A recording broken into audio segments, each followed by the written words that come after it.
இத்தனை வருஷம் புது புடவை கட்டி பொன்னகைகளை கணவன் வீட்டுல இருந்து பிறந்த வீட்டுக்கு பெருமையோட வந்து போற பொண்ணு மாதிரி கோயிலை என் தாய் வீடா நினைச்சு வந்துட்டு இருக்கிறேன். இரவல் நகையோட கொண்டு வந்து நிறுத்திட்டியே, இது நியாயமா?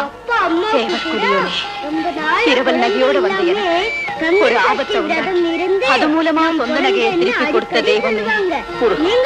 கெட்டவனோட கூட்டு சேர இருந்த நகையை பறிச்சு அதன் மூலமா அதை தடுத்து நிறுத்தி எங்க கௌரவத்தை காப்பாற்ற இப்படி நிழல் போல தொடர்ந்து எங்களை காப்பாற்று.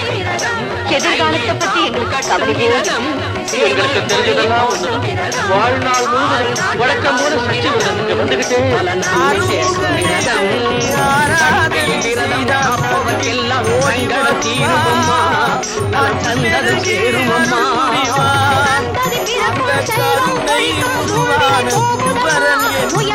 கைவிடாமல் நாடு